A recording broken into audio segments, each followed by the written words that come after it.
Hello student, আজকের পঞ্চম শ্রেণীর তৃতীয় পর্যায়ক্রমিক মূল্যায়নের জন্য গণিত বিষয়ের দ্বিতীয় স্কুলটা আমরা সলভ করে দেব।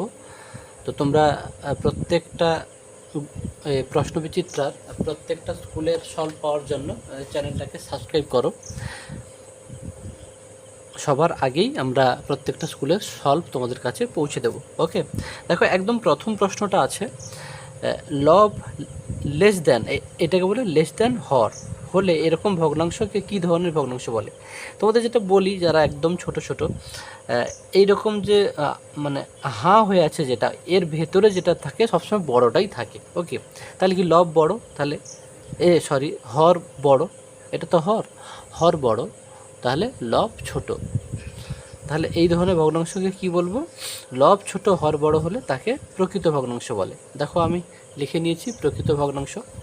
তারপরে দেখো বদমাস নিয়মে ডি এর অর্থ কী। তোমরা এই যে বদমাসের প্রত্যেকটার অর্থ মুখস্থ করে নেবে, একটা দেখবে আসবে। ডি এর অর্থ কি? ডিভিশন। দেখো ডিভিশন বা ভাগ। তারপরেরটা দেখো বিয়োগ করতে বলছে, এইটা আমরা বিয়োগ করব। দেখো প্রশ্নটা আমার তুলে নিয়েছি। তাহলে আমি কি লিখতে পারি? 8 মাইনাস, এটাকে পূর্ণ ভাঙাবো, 12কে 12 আর 7 যোগ করলে 19, তাহলে 19/12। তাহলে দেখো হরগুলো লসাগু কত হবে? 12।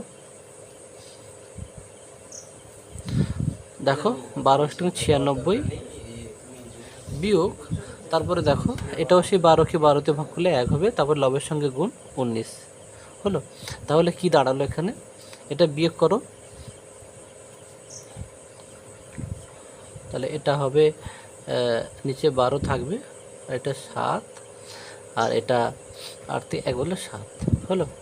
আর তোমরা চেষ্টা করবে সব সময় লব যখন বড় হবে তখন মিশ্র ভগ্নাংশে পরিণত করে দিয়ে আসবে উত্তরটাকে। ওকে, সেটা কেমন করবে? এইটাকে লবকে হর দিয়ে ভাগ করবে। হলো, লবকে হর দিয়ে যদি আমি ভাগ করি, দেখো 77কে 12 দিয়ে যদি ভাগ করি, 12 5 60, 12 6 72, তাহলে দেখো 7 থেকে 2 বাদলে 5, তাহলে 6 পূর্ণ 5/12। ওকে, তাহলে কত হবে? 6 পূর্ণ, যারা দেখতে পাওনি দেখো 6 পূর্ণ 5/12। দেখো এই যে আমি ভাগটা করে নিয়েছি, 12 6 72 হলো, বিয়োগ 5, তো এইটা হচ্ছে পূর্ণ হয় 6 পূর্ণ 5/12। ওকে, তো এইভাবে লব যখন বড় হবে তখন মিশ্র ভগ্নাংশে উত্তরটা করে দিয়ে আসবে। তারপরে দেখো আমরা বলছি 1 ডজন মানে 12টি, তাহলে 12টি ডিমের দাম যদি 48 টাকা হয়, 5টি ডিমের দাম কত? দেখো আমি করছি, দেখো ঘয়ের দাগে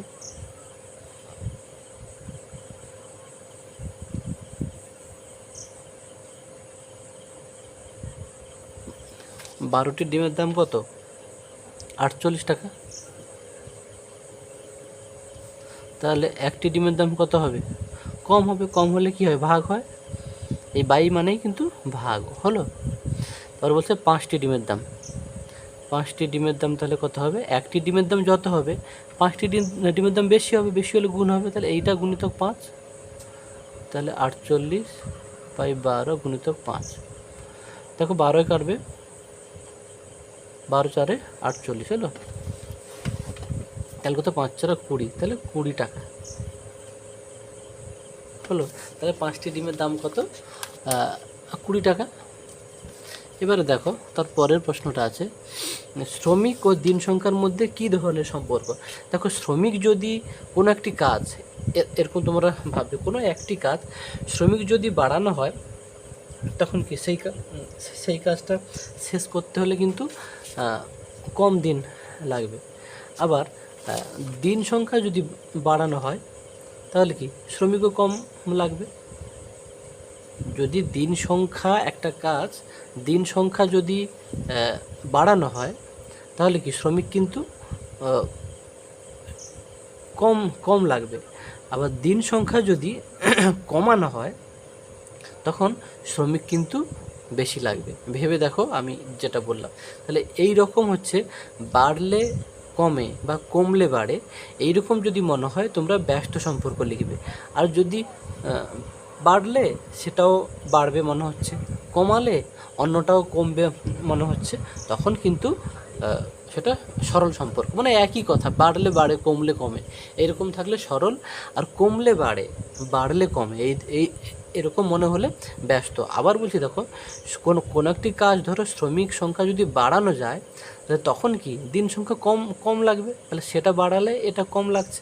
আবার শ্রমিক সংখ্যা যদি কমানো যায়, তাহলে তখন কি দিন সংখ্যা বেশি লাগবে সেই কাজটা করতে, এই বেশি দিন লাগবে, তাই না? যে দিক দিয়ে খুশি তোমরা ভাবতে পারো। তাহলে এটা কী হবে? ব্যস্ত সম্পর্ক।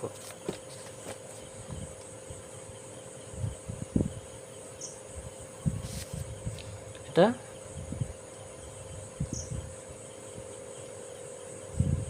এটা ব্যস্ত সম্পর্ক। ওকে, এবারে দেখো আমরা তারপরে বলছে না গসাগু এর পুরো নাম কি? চয়ের দাগে গসাগু এর পুরো নাম হচ্ছে গরিষ্ঠ সাধারণ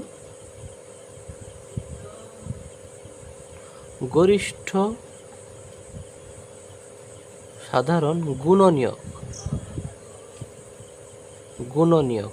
মনে রাখবে কিন্তু, গুলিয়ে ফেলবে না এগুলো। তারপরে ছয়ের দাগে আছে, দেখো ছয়ের দাগে কি আছে? 1 কিগ্রা সমান কত গ্রাম? দেখো 1 কিগ্রা, তোমাদের আমি এই প্রশ্নটা শিখিয়ে দিয়েছিলাম। ধরো 1 কিগ্রা সমান, আমি প্রশ্নটা ধরো লিখে নিচ্ছি, 1 কিগ্রা সমান কত গ্রাম, উত্তরটা ধরো। তাহলে আমি বলেছিলাম প্রশ্নে যেটা আছে সেটা লিখে নেবে, হলো। এবারে দেখো তোমরা এরকম এই লিস্টটা যদি মনে আছে তোমাদের, দেখো তাহলে দেখো কিলো, হেক্টর, ডেকা, মিটার, ডেসি, সেন্টিমিলি। প্রশ্নে কি বলেছি? কিলো থেকে গ্রাম। দেখো কিলো, এইটা কিলো, এই মিটারে কিন্তু এই মিটারের সোজা মিটার থাকে, গ্রাম থাকে, আর লিটার থাকে, বোঝা গেল? তাহলে কিলো থেকে গ্রাম, তাহলে এখান থেকে এত দূর আসছি, তাহলে একক, দশক, শতক, হাজার, হলো। তাহলে হাজার দিয়ে কী হবে? ডান দিকে গেলে দেখো হয় যে গুণ চিহ্ন দিয়ে রেখেছি আমি, হলো। ডান দিকে গেলে গুণ, আর বাম দিকে গেলে ভাগ। তা প্রশ্নে দেখবে কিলো থেকে গ্রাম, এবারে খোঁজো কিলো এইটা, আর এখানটায় গ্রাম থাকে, তাহলে ডান দিকে যাচ্ছে, তাহলে গুণ হবে কত দিয়ে? যেখান থেকে যত দূর আসছে, একক, দশক, শতক, হাজার। ওকে, তাহলে হাজার দিয়ে গুণ হবে। তাহলে যেটা থাকবে সেটা আমরা লিখে নিলাম। লিখে নেওয়ার পরে কি করতে হয়? যেহেতু গুণ হবে, গুণ চিহ্ন দিলাম, কত না হাজার দিয়ে, তাহলে কত হবে? 1000 গ্রাম। ওকে, তারপরে দেখো প্রকের্য যেটা আছে,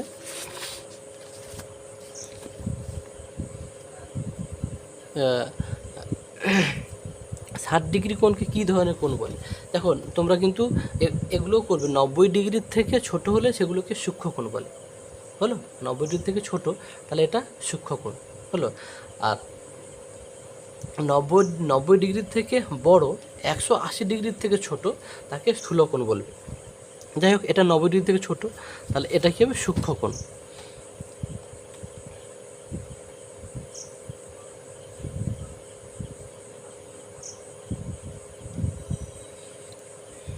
হলো। তারপরে ঝয়ের দাগে আছে, ঝয়ের দাগে কী আছে? 80, 50 পয়সা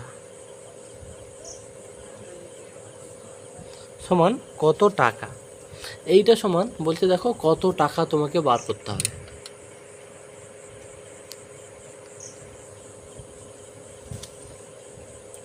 আমি তোমাদেরকে একটা জিনিস শিখিয়েছিলাম যে এই যে 1 দিয়ে যত আছে, 1 মাস সমান 30 দিন, 1 বছর সমান 365 দিন, 1 পক্ষ সমান 15 দিন, হ্যাঁ, 1 ঘন্টা সমান 60 মিনিট, এই যে 1 দিয়ে যেটা আছে সবগুলো মুখস্থ করে রাখতে। তোমরা কি শিখেছিলে? যে 1 টাকা সমান কত পয়সা বলো? 100 পয়সা। 1 টাকা সমান 100 পয়সা শিখেছিলে তো? তাহলে ভাবো, টাকা থেকে পয়সায় যাচ্ছে, ওকে। তাহলে 1 ছিল, এখানে 100 হয়ে গেছে, তাহলে 1কে কী করতে 100 হলো, 1কে নিশ্চয়ই 100 দিয়ে গুণ করতে 100 হয়েছে। তাহলে টাকা থেকে পয়সায় গেলে কী করতে হয়? 100 দিয়ে গুণ করতে হয়। তাহলে উল্টোটা কী হবে? তাহলে টাকা থেকে পয়সা থেকে টাকা এলে তাহলে 100 দিয়ে ভাগ করতে হবে। তাহলে পয়সা থেকে টাকায় যদি আমি যাই, তাহলে 100 দিয়ে ভাগ করতে হবে। তাহলে দেখো টাকা হয়ে গেল। তাহলে দেখো একটা শূন্য কাটলো, তাহলে কি আছে নিচে একটা শূন্য, তাহলে একের ভিতরে শূন্য দিয়ে ভাগের কি নিয়ম, দশমিক বাম দিকে সরে। এখানে দশমিক নেই মানে তাহলে এখানে আছে, এই ডান পাশে আছে, তাহলে একটা শূন্য আছে, তো তাহলে একটা সংখ্যা সরবে, তাহলে হবে এইটা হবে, তাই না? তাহলে কত পয়সা হবে না 80 টাকা,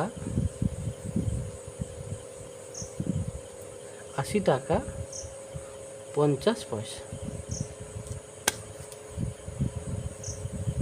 তোমাদের যদি এখানে কিন্তু শূন্য নেই মানে ধরে নিতে পারো, তোমরা সেরকম হলে এই কাটাকুটিটা করবে না। ওকে, আমি করছি না, ধরো আমি এটা শূন্যটা রেখে দিলাম, তাহলে দুটো শূন্য আছে, তাহলে দশমিক ধরো এখানে আছে, তাহলে একটা সংখ্যা চলে এখানে আর একটা সংখ্যা চলে এখানে, তাহলে 80.50, তাহলে 80 টাকা 50 পয়সা হয়ে গেল।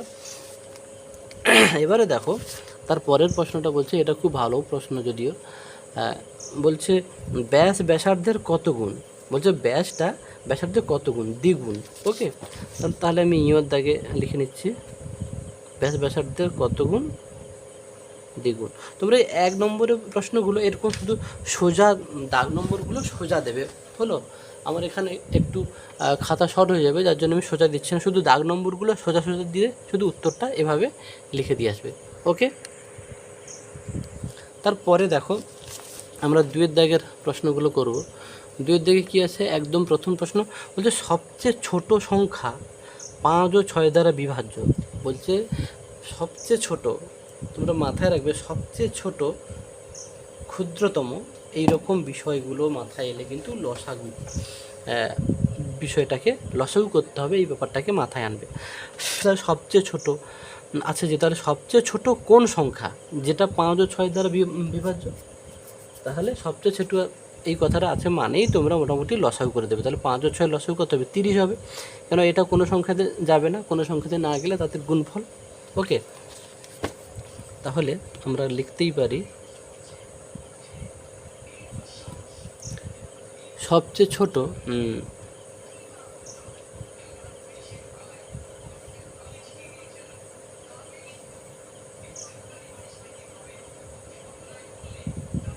5 ও 6 লসাগু তাহলে কত হবে, 5 6 30 নাকি, এখানে কোনো সংখ্যাতে যাবে না, যার জন্য 30 হচ্ছে। অতএব সবচেয়ে ছোট কোন সংখ্যা 5 ও 6 দ্বারা বিভাজ্য, অতএব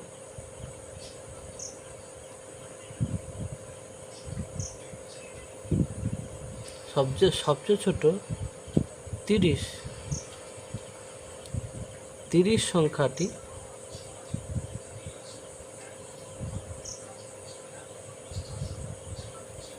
5 ও 6 দ্বারা বিভাজ্য।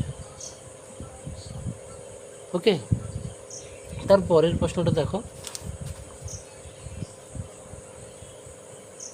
বলছে লোক সংখ্যা কোথায়, লোক সংখ্যা অপরিবর্তিত থাকলে, মানে লোক সংখ্যা একই থাকলে কাজের পরিমাণ বাড়লে সময় ড্যাশ লাগবে, সময় ড্যাশ লাগবে মানে বেশি না কম। তুমি ভাবো লোক সংখ্যা যদি বাড়ানো হয় কোনো একটা, এই লোক সংখ্যা এখানে অপরিবর্তিত, মানে লোক সংখ্যাকে বাড়ানো হচ্ছে না কমানো হচ্ছে না, মানে একই রাখা হচ্ছে।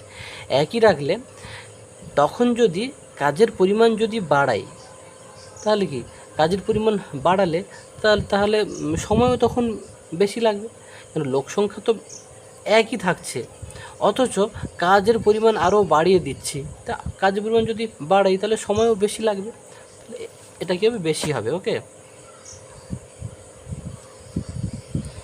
যেহেতু 2 নম্বর আছে তোমরা এটাকে পুরো বাক্যেই লিখবে, তাই না, যেহেতু 2 নম্বর আছে তো স্যারেরা হয়তো শুধু বেশি লিখলে হয়তো নম্বর দেবে না। তাই দেখো আমি লিখে নিয়েছি, তাহলে তোমরা এখান থেকে আরেকটা জিনিস শিক্ষা পেলে যে প্রশ্নে সবসময় লক্ষ্য রাখবে কত নম্বর আছে।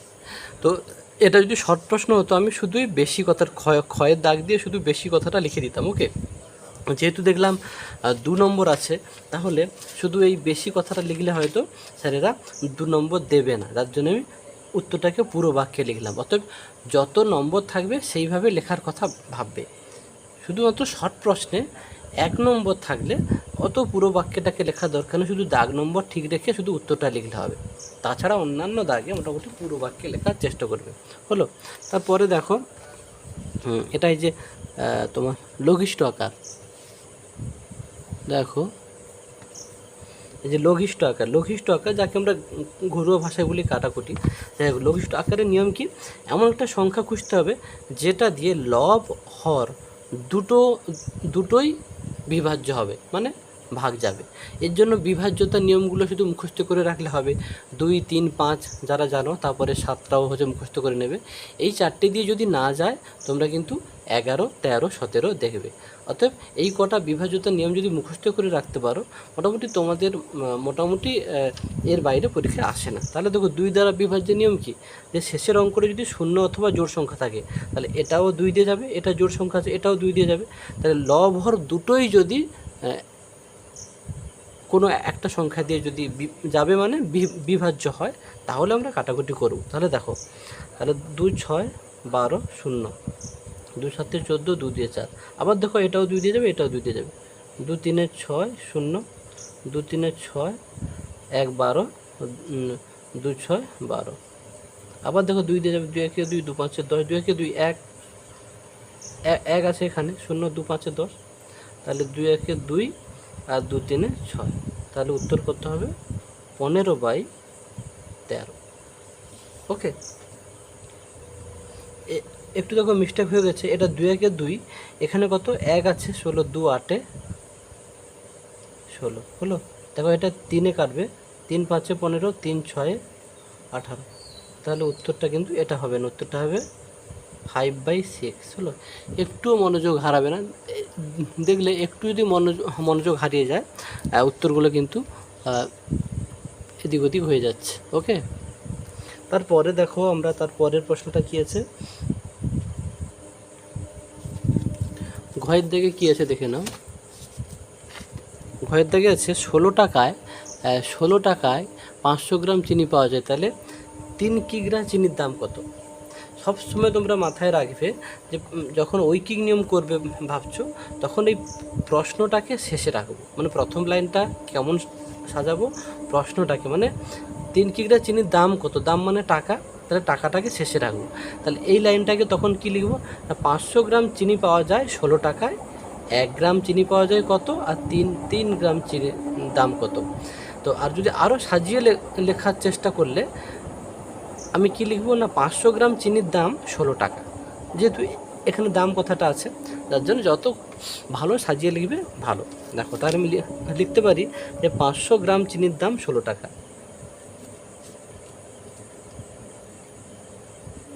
500 গ্রাম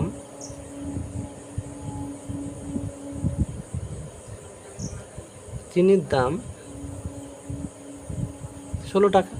আর ঐকিক নিয়মের দ্বিতীয় লাইন কি, সবসময় 1 দিয়ে বার করতে হয়। তাহলে 1 গ্রাম চিনির দাম হচ্ছে কত হবে, 500 গ্রাম চিনির দাম যদি 16 টাকা হয়, তাহলে 1 গ্রাম চিনির দাম কী হবে, কম হবে। কম হলে কি হয়, ভাগ করতে হবে।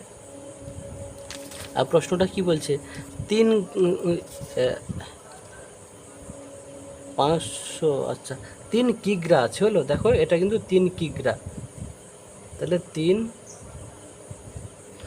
কিগ্রা, দেখো এটা কিন্তু গ্রাম আছে, তাহলে এই কিগ্রাটাকে গ্রাম করে নিতে হবে। 3 কিগ্রা সমান কত গ্রাম, 3000 গ্রাম। সেই দেখো কিলো থেকে গ্রামে গেলে এই হাজার দিয়ে গুণ করতে হবে, যার জন্য আমি সরাসরি লিখে দিলাম 3000 গ্রাম। তাহলে 3 কিগ্রা সমান 3000 গ্রাম, তাহলে 3000 গ্রাম চিনির দাম তাহলে কত হবে, বেশি হবে। তাহলে 16/500 গুণিত 3000, এই দুটো শূন্য কাটলাম, এরও দুটো শূন্য কাটলাম, 5, 6, 30। তাহলে 16 কত হবে, 96 টাকা হলো, 96 টাকা।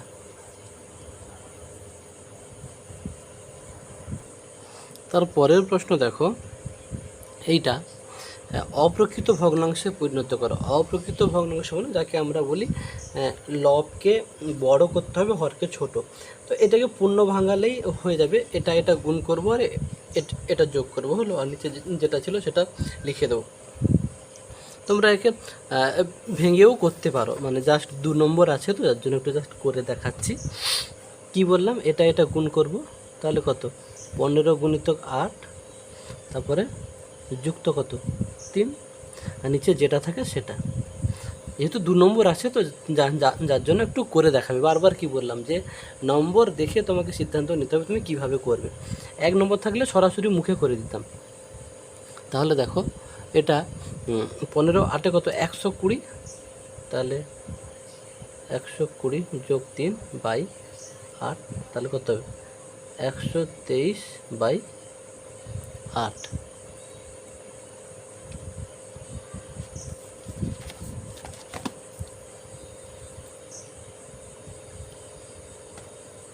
তারপরের প্রশ্ন দেখো, বলছে এত এবং এতের মধ্যে কোনটি বড় কোনটি ছোট। এই বড় ছোট কিন্তু পরীক্ষা তোমাদের একটা আসবেই। তোমরা এগুলো আমি শিখিয়ে দিয়েছিলাম যে বড় ছোট দিলে এই রকম তোমরা লিখে নেবে, দুটো জটাই থাকে 3/5 আছে আর ধরো 4/7 আছে, এরকম করে লিখে তোমরা এরকম একটা সুন্দর ছক করে নেবে, পারলে এই সমান চিহ্ন দিয়ে এখানে এরকম একটা স্টাইল করে নেবে। হলো, তো এটা যেগুলো আছে ধরো এখানে তুমি লিখতে পারো, মানে লিখতে হবে, তারপরে গুণ চিহ্ন দিয়ে দেবে এরকম করে। এই হরগুলোর কীভাবে লসাগু করবে, মানে এই সাইডটা তুমি করতে পারো না করতে পারো, আমি আগে যে দেখেছিলাম এই অংশটা হলো। যাই হোক, এরকম একটা স্ট্রাকচার করে নেবে, নিয়ে এই হরগুলোরকে লসাগু করবে। তাহলে 5 আর 7-এর লসাগু কত হবে, যাবে না, তাহলে গুণফল 5 7 35। এই 35টাকে এই লসাগুটাকে এইখানে নিচে লিখে দেবে। হলো, তাহলে কি এই 7-এর সঙ্গে কত গুণ করলে 35 হবে, 5, নিচে 5 মানে উপরেও 5। এই 5-এর সঙ্গে কত গুণ করলে 35, 7, নিচে যেহেতু 7 দেখুন তাহলে উপরেও 7, এবার গুণ করে দাও, 3 7 21 আর 4 5 20। এতে কী লাভ হলো, এই যে হরগুলোকে একই করে দেওয়া হলো, তাহলে তুমি শুধু ওপরেরটা দেখলেই বুঝতে পারবে কে বড়। হলো, তাহলে তো এইটা বড় মানে এইটাই বড়, প্রশ্নে যেটা আছে সেটার উত্তরে হচ্ছে লিখতে হবে এইটা ছোট, তাহলে এইটা ছোট। তাতে অতএব বড়কে এইটা, মানে এইটা উত্তর বড় 3/5, আর ছোটো কোনটা 4/7। ওকে, হয়ে গেল। তারপরের প্রশ্নটা কী আছে, 180 ডিগ্রি কোণকে কী কোণ বলে ছবি এঁকে দেখাও। দেখো এই প্রশ্নটা আছে, এই যে 180 ডিগ্রি কোণকে কী কোণ বলে, সরল কোণ বলে। মানে সরল লেখার উপর যে অর্ধবৃত্তাকারের যে ছবি চিত্রটা ওটাই হচ্ছে 180 ডিগ্রি। হলো, তাহলে 180 ডিগ্রি কোণকে যেহেতু সরল কোণ বলে, আমি আগে লিখে নিচ্ছি তারপরে ছবিটা আঁকছি। দেখো আমি লিখে নিচ্ছি 180 ডিগ্রি কোণকে সরল কোণ বলে। তো সরল কোণ মানে একটা সরল রেখার উপর, দেখো আমি একটা সরল রেখা আগে টানছি।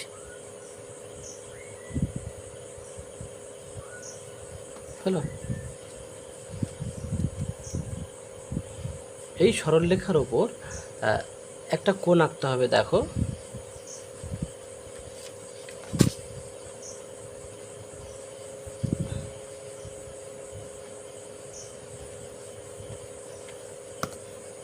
দেখো আমি ধরো এটাকে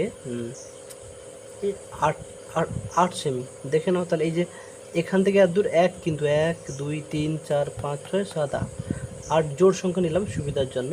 আমি এর মাঝখানটা তাহলে পাবো 4। হলো, এই মাঝখানটায় বসিয়ে এই ধারে একদম মাপটা নাও তোমরা, দেখলে ধারে আমি নিয়েছি, নিয়ে এভাবে ঘুরিয়ে দাও। হলো, ক্লিয়ার। তাহলে এটা কিন্তু এই কেন্দ্রবিন্দুকে সবসময় ও লিখতে হলো, তাহলে এইটা হচ্ছে সরল কোণ। ক্লিয়ার, আশা করি সরল কোণ ব্যাপারটা ক্লিয়ার হলো। এর পরের দাগে আমরা যাচ্ছি, 3-এর দাগে হবে। তোমরা যখন বলে দিই একটা কথা, তোমরা যখন বাড়িতে পরীক্ষা দেবে, দেখো এই যে এখানে বলছে যে কোনো 6টি প্রশ্নের উত্তর দাও। আমি তো সবগুলোই করে দিচ্ছি, 1 2 3 4 5 6 7টা আছে। তো তোমরা যখন বাড়িতে পরীক্ষা দেবে, বারবার বলছি, এই 6টি বলছে মানে 6টি করবে না, তোমরা সবগুলো করবে, সময়ের মধ্যে পুরোটা করতে পারো কি না এভাবে প্র্যাকটিস করবে। হলো, আর পরীক্ষায় যখন করবে তখন অবশ্যই যে 6টা তুমি একদম শিওর কারেক্ট হবে সেই 6টা আগে করবে। আর শেষে যদি সময় থাকে একটা এক্সট্রা করে দেবে, সময় থাকলে মানে পুরো প্রশ্নটা কমপ্লিট হলে। যাই হোক, তারপরে দেখো তিনের দাগে কী বলছে, স্থূলকোণ কাকে বলে। স্থূলকোণ কাকে বলে একটু আগে বললাম। স্থূল মানে তোমরা এভাবেই মনে রাখবে, স্থূল মানে লোকে বলে না এ স্থূল হয়ে গেছে মানে মোটা আর কি, তাহলে বড়। তাহলে স্থূলকোণ মানে 90 ডিগ্রি থেকে বড়, 180 ডিগ্রি থেকে ছোট। তাহলে আমি লিখে নিচ্ছি সংজ্ঞাটা আগে। কি বললাম, 90 ডিগ্রি থেকে বড়, 180 ডিগ্রি থেকে ছোট। দেখো আমি লিখে নিয়েছি স্থূলকোণ 90 ডিগ্রি অপেক্ষা বড় এবং 180 ডিগ্রি অপেক্ষা ছোট কোণকে স্থূলকোণ বলে। তাহলে মোটামুটি যেটা বুঝলাম 90 ডিগ্রি থেকে বড় কোণ আঁকতে হবে। এটা খুবই সহজ। তোমরা 90 ডিগ্রি কোণের আইডিয়াটা এখন থেকে মাথায় রাখা শুরু করে দাও, তাহলে সুবিধা হবে। না মানে একটি সরলরেখার উপর একটি সরলরেখা যদি লম্বভাবে যদি থাকে অবস্থান করে, তখন যে কোণ উৎপন্ন হয় 90 ডিগ্রি। তাহলে আমি যদি ওকে একটু যদি পাশিয়ে দিই, হয়ে গেল, চলো এই হয়ে গেল। এটা ধরো এখানে তুমি ও কেন্দ্র, এটাকে তুমি এ বি নাম দিয়ে দাও। এগুলোকে কেমন লিখতে হয় দেখো, এইটাকে বলো কোণ চিহ্ন, এটাকে বলো কোণ চিহ্ন। আর যেটা কোণে থাকে সেটা সবসময় মাঝখানে থাকে। তাহলে কী লিখবো, এ ও বি। তাহলে আমি লিখব কোণ এ ও বি সমান কত হবে,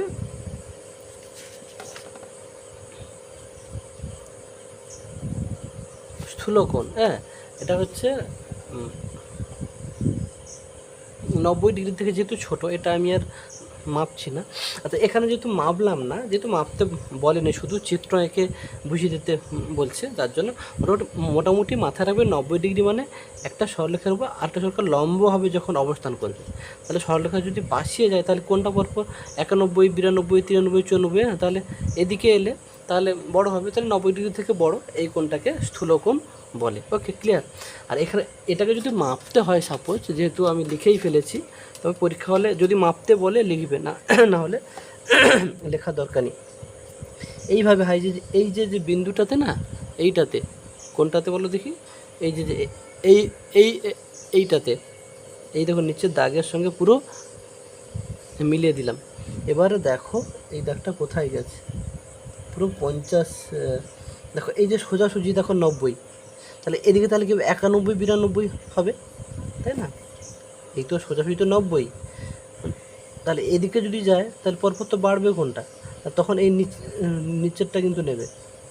তাহলে এইটা দেখো, তাহলে 130 ডিগ্রি হয়েছে। এটা কত ডিগ্রি, তাহলে 130 ডিগ্রি হলো। তাহলে কোন মাপাটাও শিখিয়ে দিলাম। তার পরের প্রশ্নে যাচ্ছি, হলো তাহলে ক্ষয়ের দাগ কমপ্লিট। এবারে দেখো যে বাহুভেদে ত্রিভুজ কয় প্রকার। দেখো বাহুভেদে ত্রিভুজ কিন্তু 3 প্রকার, সমবাহু, সমদ্বিবাহু আর বিষমবাহু। ওকে, লিখে দিচ্ছি। দেখো লিখে দিয়েছি, বাহুভেদে ত্রিভুজ 3 প্রকার, সমবাহু ত্রিভুজ, বিষমবাহু ত্রিভুজ। এই কমা মানে এই অংশটাকে বোঝানো হচ্ছে, দুটো কমা চিহ্ন দিলে এরকম বোঝা হলো, দুটো দাগ এরকম দিলে। আর বিষমবাহু ত্রিভুজ, সমবাহু ত্রিভুজ কাকে বলে একটু বলে দিই, এগুলো কিন্তু মুখস্থ করে নেবে। যে ত্রিভুজের সম মানে সমান, তাহলে যে ত্রিভুজের, যেহেতু ত্রিভুজ মানেই তো 3টে বাহু, তাহলে যে ত্রিভুজের 3টে বাহু সমান তাকে সমবাহু ত্রিভুজ বলে। দ্বি মানে দেখো দুটো, সমদ্বি মানে তাহলে সমান দুটো, তাহলে যে ত্রিভুজের দুটো বাহু সমান তাকে সমদ্বিবাহু ত্রিভুজ বলে। এভাবে বুঝে পড়বে, মুখস্থ করতে খুব সুবিধা হবে।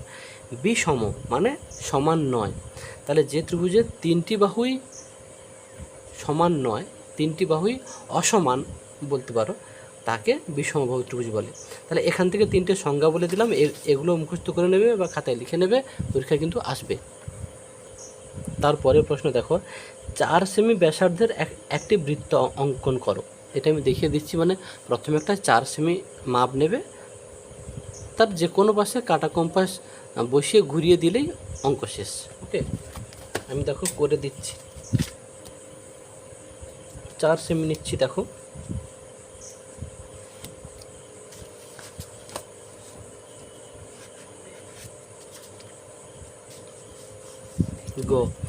4 সেমি আগের দিন স্কেল ছিল না, আগের ভিডিওতে সেই একই প্রশ্ন কিন্তু সেম আসছে। 4 সেমি দেখো এই এখান থেকে শুরু, দেখো এই যে 1 2 3 4 মানে এখান থেকে নেবে। আর একটু আমি সরিয়ে নিচ্ছি এদিকে, এই যে এখানে হলো 4 সেমি। এইটার উপরে এবারে কাঁটা কম্পাস তোমরা কিন্তু পরীক্ষায় কিন্তু পেনে করবে না, ওই পেন্সিলে করবে। আমার এখানে তোমাদের দেখতে পাচ্ছ না বলে আমি বাধ্য। দেখো এই 4 সেমি ব্যাসার্ধটা মাপটা নেবে, আর কিছু মনে করতে পারে, যে কোনো পাশে বসিয়ে তুমি ঘুরিয়ে দাও, মানে এই মাপটা নেবে।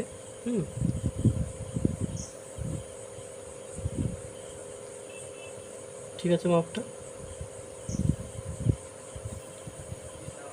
আমার কিন্তু ছবিটা খাতায় কোলালো না, ওকে দেখলে এই সাইডটাতে নিচেরটা আমার খাতাটা জায়গা শর্ট হয়েছে, ওকে দেখিয়ে দিলাম। আর তোমরা এই কেন্দ্রকে সবসময় ও দ্বারা সূচিত করে, বলো ও। এটা এখানে একটা নাম দিয়ে দিতে পারো, ধরো এ, হলো এটা তো ব্যাসার্ধ, হ্যাঁ এই হলো। তাহলে তুমি এমনি লিখে দিতে পারো যে ও এ সমান 4 সেমি, হলো হয়ে গেল 4 সেমি ব্যাসার্ধের বৃত্ত। দেখো 3-এর দিকে লাস্ট প্রশ্ন, দেখো এই প্রশ্নটা কিন্তু বারবার আসছে এবং তোমরা কিন্তু বুঝে নেবে, বুঝলে এই প্রশ্নটা খুব সহজ এবং বারবার যেহেতু আসছে। বলছে 4 সেমি 5 সেমি 6 সেমি রেখাংশ দিয়ে ত্রিভুজ আঁকা কি সম্ভব, যুক্তি দাও। ত্রিভুজ আঁকা সম্ভব কিনা এর যুক্তিটা কি, না যে কোনো দুটি বাহুর যোগফল যদি অপর বাহুর থেকে বড় হয় তখন ত্রিভুজ আঁকা সম্ভব, হলো। তাহলে আমি দেখো 4 5 আর 6 আছে, আমি ধরো 4 + 4 + 5 সমান কত হবে, এটা কত হবে 9, তাই তো। এটা দেখো অন্য বাহুর থেকে তো বড়, অন্য বাহু তো 6 ছিল। তারপরে আমি 5 + 6 করলাম, যে কোনো দুটো বাহু তো হচ্ছে যোগ করলাম, এটা কত হচ্ছে 11। এটা কি অন্য বাহুটা হচ্ছে কত ছিল 4 ছিল, তার থেকে বড় হচ্ছে। আর তাহলে 4 5 6, তা 4 5 হয়ে গেছে, 5 6 হয়ে গেছে। তারপরে 4 আর 6 যোগ করো, 4 + 6 সমান কত হবে 10। 4 আর 6 নিলে 5, তাহলে অন্য বাহু থেকে বড়। তাহলে দেখো এইরকম তোমরা করে দেখাবে। দেখো যে কোনো দুটি বাহুর যোগফল অন্য বাহু থেকে দেখো বড়, হলো। তাহলে তোমরা কি লিখবে, যে ত্রিভুজ আঁকা সম্ভব।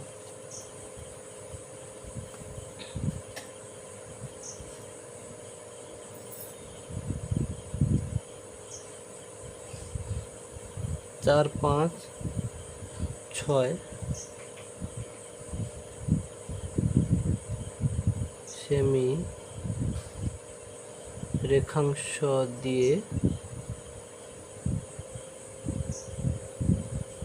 ত্রিভুজ আঁকা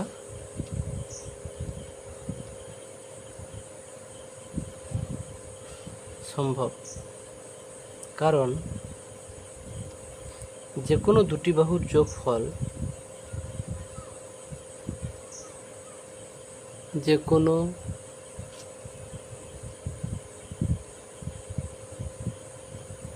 দুটি বাহুর যোগফল অপর বাহু অপেক্ষা বড় হচ্ছে, ওকে। এটাই মেন কারণ তোমাদের এরকম